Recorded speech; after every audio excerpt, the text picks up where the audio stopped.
Hey everyone, welcome back to the Stronger Than You Think video podcast. These episodes are brought to you by Soul Spray. Crush odor and keep your climbing shoes smelling fresher for longer. Visit us at soulspray.com. There we go. No way, it's working. Oh shit. Escape bird. Come back. How's it going? Oh, it's great, actually. Terrific. First day of like rock climbing this year outside in the Rockies. Yeah, it's beautiful down here too. Where'd you get out to? A little canyon called Grotto Canyon. It's old school from like early 90s, 91. Oh Um, wow. and yeah, there's a new project there that some buddies are throwing themselves at. So I thought I'd have a go at it. And yeah, it's hard. It's plenty hard. Uh, Hard. Keep you busy yeah, for a while. I think so. Super bouldery, like 14B. Oh, It's like I think it's like 6 bolts, but it's really aggressive climbing. Maybe probably hard end 14B, and it's super slippery. Um, oh, so yeah, we'll see how it goes. Nobody's done it yet, so it's gonna keep us busy for the spring, I think. oh, Um, nice. Awesome. yeah, Good to have a local proj. it's awesome, and it's like door to door, 3 hours. Okay. Like house to house round trip, 3 burns. It's quick. Uh, Yeah. Home. Say Yeah. hi to the kids. Dad's back. Gosh, I feel like it's been a while since we talked. I appreciate you doing this. Basically, in a nutshell, I just want to learn um, like real tactical things about what people are doing. And I know everybody does different things, but like what are people doing that's working for them? And Mhm. why do they think it's working? Okay. And I also want to learn a little bit about like what might have you been doing in years past that you thought was working that maybe you've changed. Like I'm really fascinated to dig into a little bit of like modern climbing versus, let's call it the 90s when I do use reference to like UG and Francois quite often because those guys were climbing very, very hard sport routes. But it seemed like they didn't have access to all the information that we have access today. I mean, the world is full of books and you know, and the website, like just the internet is full of training techniques and tricks and things like that. And I just want to get it a little bit deeper into your mind about the way you look at it and the way you approach it. I know you wrote a really awesome article recently about climbing V10 on the moon board. Mhm. So maybe we could talk a little bit about that. But to start, let's go big. When I first got to Rifle, Colorado, like you were you were the folklore legend there. Like Matt did this, Matt did that, and then he did this, and then he did that, all in an hour. Like you All in an hour. I did the whole canyon in an hour. It was a long hour, but I tell you, it was productive. and I don't know how much of it was true, but it was super impressive that like I never in that first year I don't think I ran into you, but I just was flabbergasted by the link ups that you were doing and stuff. And so maybe you could just tell us a little bit of like how you got into climbing and then the rifle years, and would love to hear a little bit about that. Yeah, for sure. I mean, I got into climbing in the Pacific Northwest actually when I was 12. My dad's friend and college roommate, Bob, was a climber, and I'd always expressed interest. I grew up in Albuquerque, New Mexico, where there's the Sandia Mountains right above town.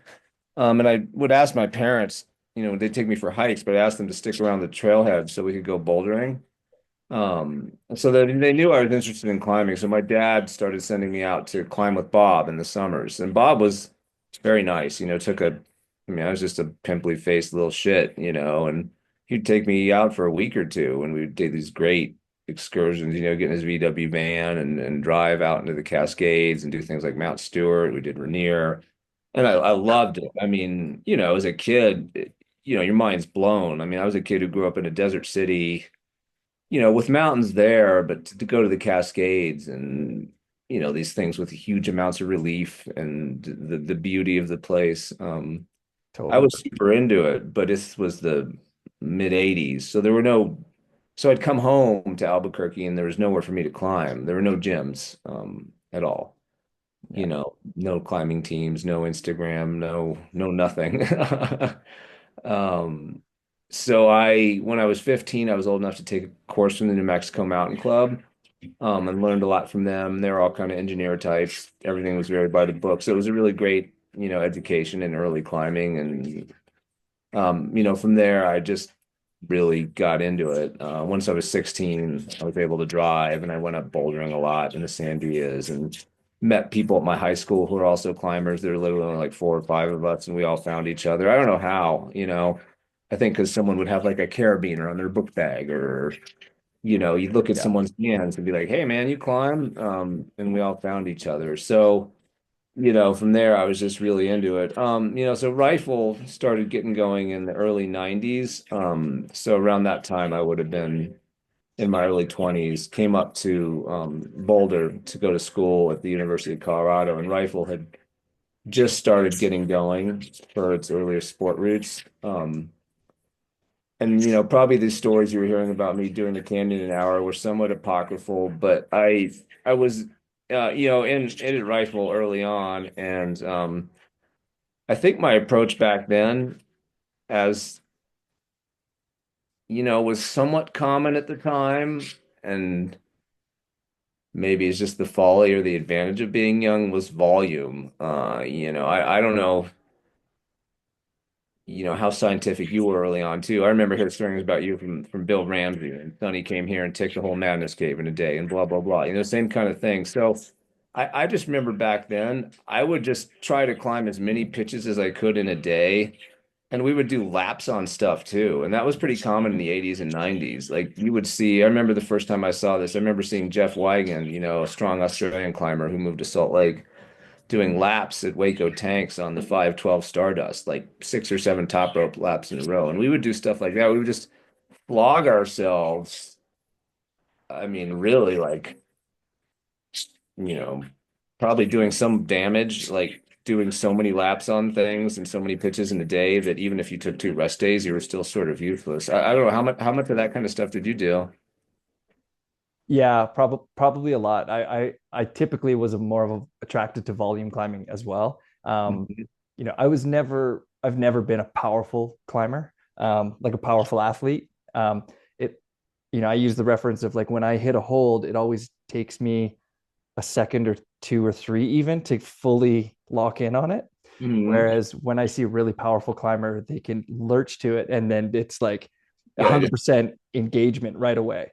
And yeah. I've just never had that contraction power. And so I've always been, I don't know, a slow twitch, I guess. And so volume has always just become really natural to me. And I just loved the movement of the flowing of climbing. And Mhm. I also did a lot of laps at things if I went to a crag that I hadn't been to, um, I would often do the route and then I would do it again. And then I would do another route and I would do it again. And then I would do another. So I do like six or eight pitches, but I'd only do four new routes. Right. Um, and they were like some of the better or steeper climbs in the area. And then I'd go to another one. I'd kind of do similar things. Yeah. Yeah. Yeah. I don't, and then I mean, I guess it's just because I couldn't get enough, like you're 17, 18, 19, 20 years old and you just have boundless energy, right? It Oh seems yeah. like, Yeah, you do. It's funny. I remember being at Waco actually. We were there. I was there with Lee Sheftel, and I was probably 19, and Lee was in his 40s. And there was this Swiss climbers there. We were camping with them. There was no other climbers in the park. Super funny. And at the end of one day, I put a top rope on that 12A, the end out at the end loop there, the end of the road on North Mountain. And I was just doing lap after lap on it. And he was out there and he was just sort of like sitting in his like little crazy creek chair, and he looks at me and he goes, Matt, I think that you need a girlfriend. And I think that sums it up perfectly. Young, too much energy, too much testosterone. And no, I didn't have a girlfriend, so I had a lot of, you have a lot of angst. But yeah, I think he kind of nailed it. So yeah, I yeah, mean that certainly was the approach back then. I mean, in a way, I guess we were basically arcing just unscientifically and not in any sort of organized way. I mean, yeah, I mean, if I went to the crag today and at the end of the day, someone's like, "Hey, let's do 10 laps on this 12C," I'd be like, "You're out of your mind. I'm not doing that."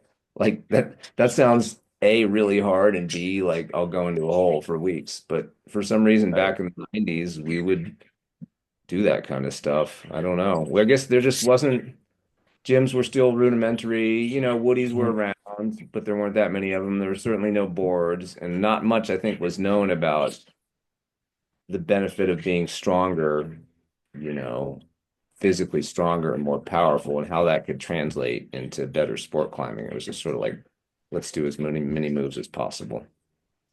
Totally. Just build up the base of all the moves. Yeah. Yeah. Yeah. Um, so yeah, it's almost like, I mean, it's almost like people approach rock climbing. I know people who approach rock climbing like they go climbing and then right when they're done for the day, they go to the gym after and then Hmm. they'll do more. They'll do more of those Hmm. laps or the volume or whatever it is. Because they didn't quite get enough on the rock. But Hmm.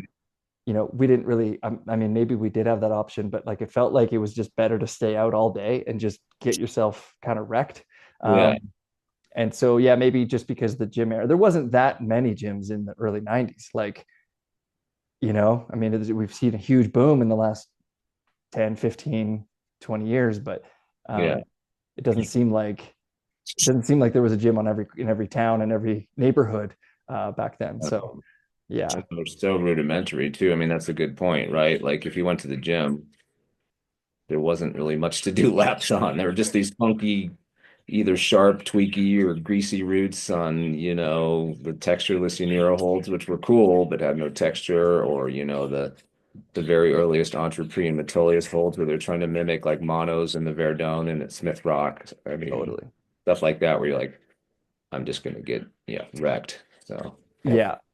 Yeah, good point. So then, so you're a volume climber. Do you see yourself as a powerful climber, or do you resonate with what I described about like being a little bit slower twitch? I'm curious how you see yourself.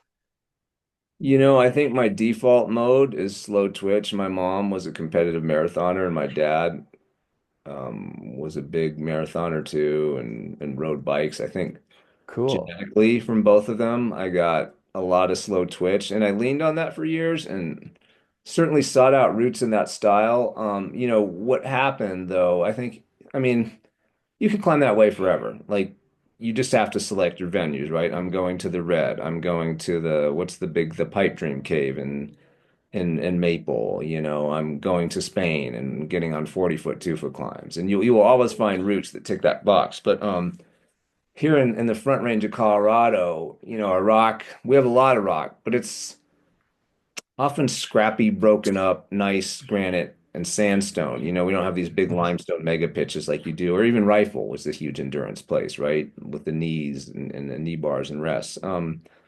But where I live now and where I've lived most of my life at this point, the roots are bouldery. And at a certain point, you hit your natural ceiling, right, of what you can kind of boulder without training. And of course, you run out of the long, endurance Yeah. hump fest routes. And that's what's happened to me. I mean, I've been here in Boulder now since 91. I've lived on the Western Slope some and abroad a little bit, but that's 34. Let's say I've been here 30 years. I mean, like in 30 years, even with thousands of routes around, you're gonna start hitting your head against your limitations. So in my 40s, also as your power starts to naturally decline too with age. In my mid 40s, I was like, boy, if I want to keep doing new climbs, I gotta something's got to change. I need to increase my power. So I've become more powerful, but it's not what I would default to, and I've certainly had to train to get there. That's yeah, me too. Any kind of power that I've developed, I've had to work really hard, extra Hmm. for sure. I would say similar. The endurance comes easier for sure, Hmm. and just with a love of doing a lot of volume. I actually loved the pump. Like I loved Hmm. that feeling of being so. Like when you're deep, you know how painful it can be, and it's kind of fun. Yeah, and your hands are like you're like, come I, on. I loved that. I haven't really been that pumped in a while. I probably hit that feeling two, three, four times a year now. Okay. I want to hit it more, but I just oftentimes it's the route that dictates how hard I try on something, because like I'll fight harder. In the gym, I Mhm. just can't seem to, I give up before I fight. Whereas outside I fight a lot harder. Mhm. But yeah, I thrived off that feeling. And then yeah, so I'm definitely an endurance-based athlete. I think when I started hangboarding, to get my finger stronger. I think that's when I started having a better grip. Okay. But it didn't necessarily mean I was more powerful. I just felt stronger. Um, Yeah, I mean, it increases your contact strength, right? But that's only one part of the equation, power being strength plus speed. How long ago did you start hangboarding? I started hangboarding for when I decided I wanted to try just do it. So that was around 2000. So Oh, okay. I was 20 years old. So up until then, I was um, mostly like a volume climber. Again, I Mhm. was doing just lots of sport routes and pumpy routes. And Okay. then when I realized I had to climb a harder grade, I needed stronger fingers, and I started hangboarding. Um, and honestly, I didn't really know what I was doing either. I just built a couple boards in my parents' basement Mhm. and put on the smallest edge I could. It was yeah, it was like a quarter inch of an edge. Okay. And um I don't know what that is in millimeters today. I wouldn't know the is that like a Oh, 6 mil or 10. five? I don't know, 8 mil. I don't know. Whatever. And I just did it till I couldn't do it anymore. And I I never hurt myself hangboarding. Um, any finger injuries I've had has been board climbing or outdoor climbing when it was really cold, or if I Okay. was dehydrated or tired. I can always trace my injuries back to that. Hangboarding, I've never hurt myself hangboarding, um, because I always felt like it was like a slow load. Like I would load Yeah. it and then, but I would hangboard for hour, 2 hours sometimes, with long breaks. So Okay. I'd be in pain and then I'd rest for 10, 15 minutes and then do another really aggressive hang. Hmm. And then, and that's how I did it back then. So, yeah. And then, so there's a kind of a gap now between early 90s Matt doing total volume, linking up the whole crag, and Hmm. then being 40 and having this realization. What did you do sort of in between? Did you just, were you just taking a lot of routes? Do you consider yourself training at that time? Well, Uh, I had some health issues from my 30s, mid 30s. It didn't improve for 4 or 5 years. So I was sort of out of performance climbing for a while anyway. As I got back into it, I did when I started getting back into climbing, I would go to the Boulder Rock Club and just flog myself on the auto belay. oh, you did? Yeah. Yeah, but again, I was just doing volume, and again, I would just do it so much sometimes that again off that I would like really, when you like strain the fine muscles in your forearms and Mhm. they're screwed up for days. I would do that like 2 or 3 times a month. It was just really bad. And then one day, my friend Mike Al-Qaeda, who's the manager there, he's like, we have boulder problems here too. And I was like, yeah, yeah, whatever. And then I started thinking about it. I was like, yeah, why don't I just try these? So I think gym bouldering around then is one thing where I started to shift. And then as I got into my mid to late 40s, I just sort of saw a power decline. Or again, I was just somewhat stymied by my natural sort of limitations, my natural ceiling. So it was actually Nina Williams who noticed that. Today's episode is proudly sponsored by Soul Spray, an all natural, easy to use shoe deodorizer. Get yours today and crush odor and stay fresh. Now, back to the show. We were all down in Cayman Brac on a editorial trip for Climbing Magazine, me, her, and James Lucas. Andrew Burr and his now wife Juanita, and then Kevin Corrigan, and we were all down there and was trying a route at the Dixon's wall, and it was like a 13B, and it had like a jump on it, like a classic moonboard V4 jump, and I just couldn't do it for the life of me. And I could get up to there fine. I wouldn't get pumped. I could do everything after there fine, not get pumped. And Nina was observing this, and she's like, you really need to work on your power. I'd be happy to give you a training plan. And so I started working with her. So I think I was 47 at the time. That was winter of 2018, 2019. So 6 years ago now, 6, 7 years ago. But she basically prescribed like weighted pull-ups, max hangs, and a lot of moonboarding twice a week. And so that's how I Whoa. got into it. Yeah. So at that point, the moonboard had been out in its original form for some time, but we were just at that point 2 years into the 2016 set, 1 year into the 2017 set. They're only Right. starting here in gyms. Yeah.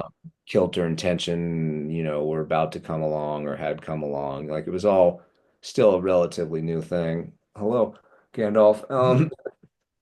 So I got into moonboarding, and I think that's when things started to shift. All the other training has helped too, but I think boarding for me has been the biggest one. I mean, now I'm 53 and I board once or twice a week, and I'll do it as long as I can because I think for cultivating and holding on to power as you age, it's by far the best thing. I don't Mm, know.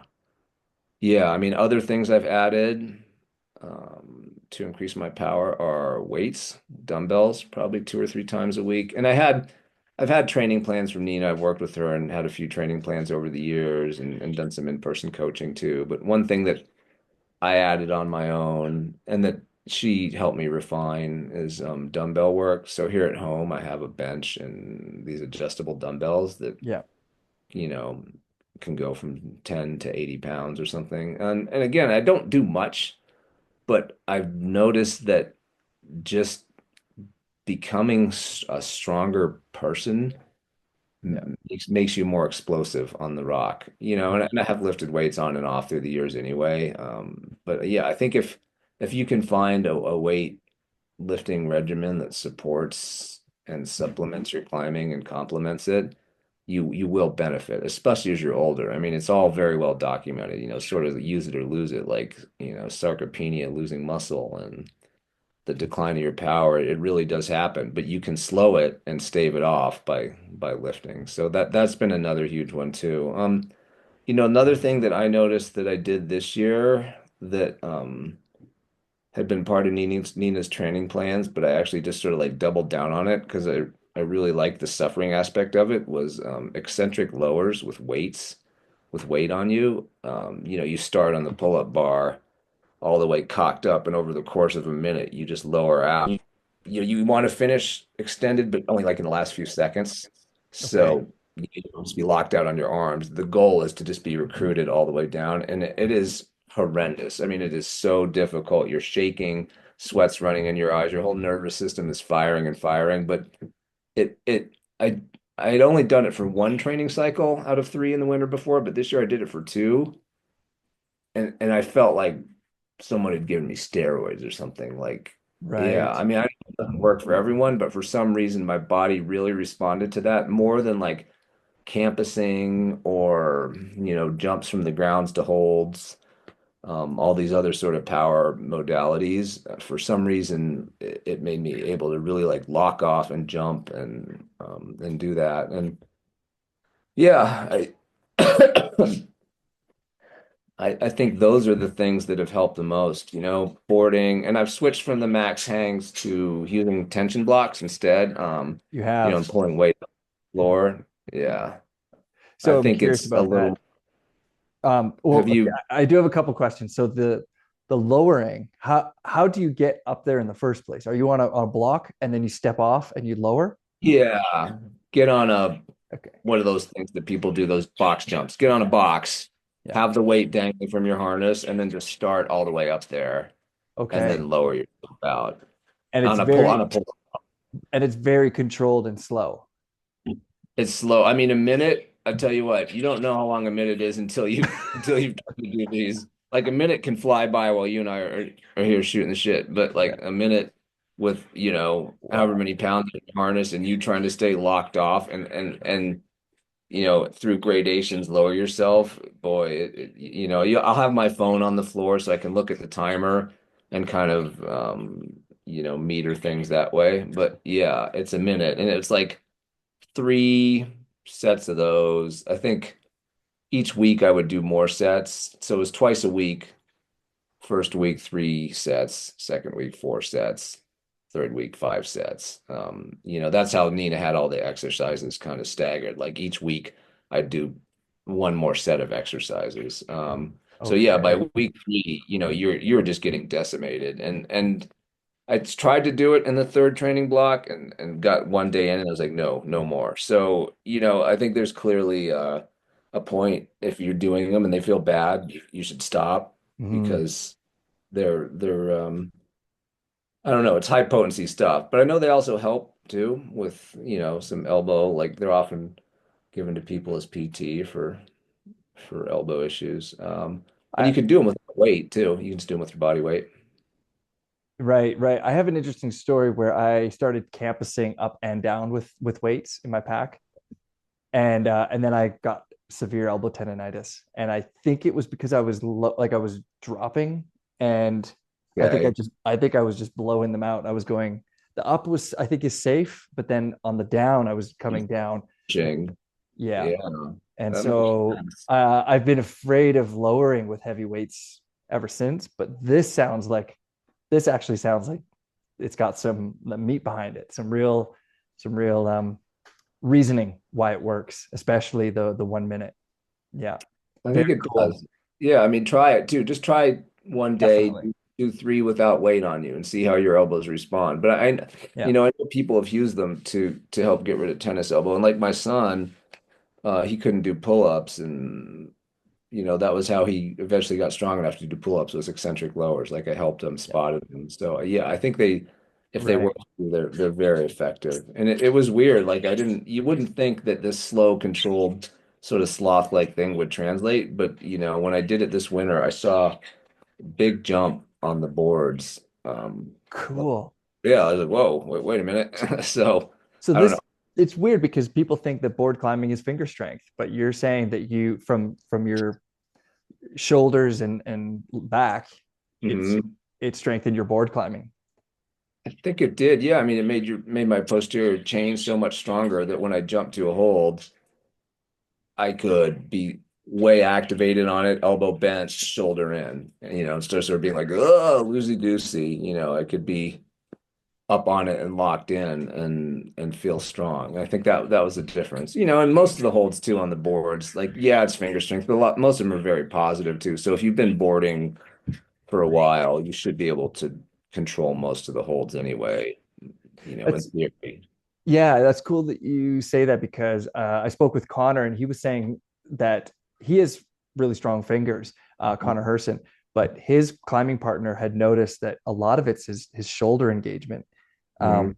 And so now he's trying to do bigger moves and strengthen his shoulders so that his finger strength he can utilize it better.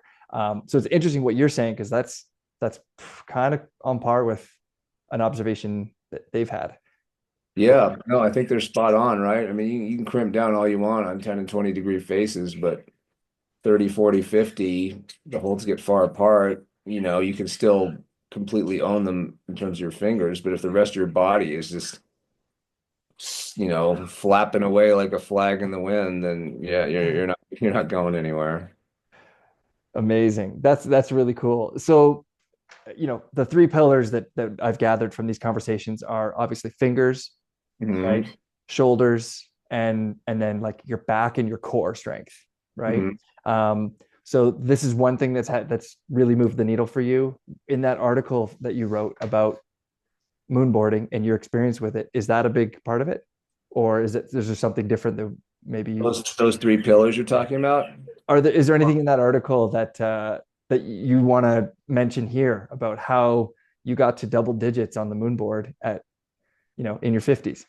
Well, unfortunately, it wasn't the moon board. I haven't gone by on V8 on the moon board, but I'm going to try. But I Well, have got that's digits on basic. I mean, tension and filter. everybody has to take that with a Oh, I you have to add know. a couple But grades. I should be clear because the grades are even more sandbagged on the moon board. I mean, they're hard on all the boards, but boy, on the moon board, even the new set. Do you have the 2024 set in your gym? No, we have the 2016, Okay, which and is actually somewhat reasonable, but then 17 and 19, especially 19, the grades are just such a huge. I mean, you just feel like you're getting kicked in the teeth half the time. But Yeah, I think finger strength, but a lot of that was just consistently boarding for the last, again, I guess 7 years now. Hard Yeah. to believe. It's and is it always 40 degrees? Do you stick to that? Or because I remember Paige Clausen was training for quite hard routes at the 25 Okay. on the because the moonboard has a 25 app. I know that all the moonboards have adjustable now and you can do whatever you want, but it seemed Mhm. like it seemed like many years ago 40 and 25 were sort of the moonboard Yeah. fixed angles. And it sounds like you're just sticking to sort of that 40 degree or not.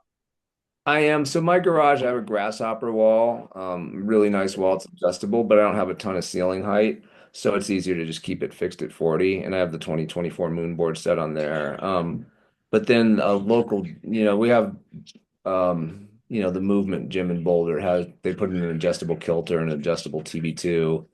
And then a really nice gym opened, I mean, literally a 10-minute stroll down the gravel path from my house called the campus, where they Oh, coach. cool. Yeah, I mean, I was ecstatic when I heard that because I live in the suburbs and we haven't had a gym until now, really. And they coach an elite kids team. So they have a bouldering wall that's all compy stuff. And, it's cool to watch them go, but I can't do any of that. I'll break my ass. But they have a decoy board, a tension, and a kilter, all adjustable. So on those, I'll play with the angles, and you look for the classics at each angle. Okay, I'll try classics today at 35, 40, 45. Haven't really gone beyond that because I'm not much of a super steep kind of bouldering guy. But yeah, here in my garage, it's fixed at 40. But yeah, I think finger strength. I think you just have to put your time in on the boards. You need to learn the grid. You need to learn the holds. You need to learn what's safe for you to grab, how many times you can grab it in a session, how extended you can be when you grab it. And that's just time. I mean, it really is just learning those boards. Like if you show up at a board and you've climbed V10 and you just start throwing yourself at a V10, you might get injured because you don't know the holds and you don't know your limitations. Mhm. True. The other one you were talking about was posterior chain, back, shoulders, all that. I think the weightlifting and the eccentric lowers and the max hangs have really helped with some stability there and consistency. And then core for sure. I do core probably 4 days a week. Scaled it back. I think I used to do it every day, but I worked in an office and I would just do push-ups and sit-ups in my office when I was just getting the angst, the yuck. But now I just try to do it after pretty much after any climbing day before a rest day. Don't do it before your session because you'll blow your core out and your feet will just be ripping off the wall. But yeah, I think that's key. And I think that's key for your back health too, right? Like for lower back pain and things like that, which happens to climbers because we have, the weird hunchback and the concave chest and we're always falling off and landing and jarring our vertebrae. I think core really helps too with lower back pain. And it has helped me because I had actually picking up a box of bolts years ago, threw my back out, like slipped a disc basically, and stabilized my core since then. It's helped a lot. I've done the same quite a number of times, actually. I've had a lot of back problems. Yeah. Or do more So core. yeah, I should. I don't do it every day. I probably do it 3 days a week. Okay. Um, but it's maybe not enough. So what does your typical week look like? I'd love to just or like a month, you know? Hmm. Yeah, typical. Obviously, you're going to go through different phases of, where you're like, I didn't get anything done this month or whatever. But what does it typically look like? We got about 3 minutes left, so Oh my. we're going to go down to the sort of the nitty gritty here. Okay. What does I Matt's world look like? Well, if I'm doing one of my training plans with Nina, which I do for about 2 or 3 months of winter, there's just 4 days a week where I'm basically probably in the gym, or if I go to the rock, I need to finish in the gym. And some of those days Yeah, ended up being 5 or 6 hours long, especially as I got into the 5 reps part of the cycle. I mean, yeah, like coming home feeling like I was just narcotized super. Yeah, like you feel good, but you also feel bad, and then like having trouble sleeping because you're so activated, you know. right. So That's hard work. That you're working hard. It sounds like yeah, it you're not is. just casual. You are like putting in effort. I am. I mean, I was sort Yeah. of doing like pro climber sessions, even though I'm not a pro climber.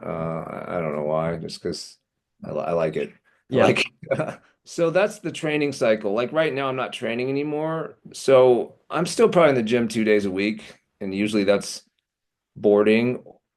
One day boarding in my garage, I'll go to the campus. The other day, I might go to the rock club or movement or the spot and do boulders and then routes.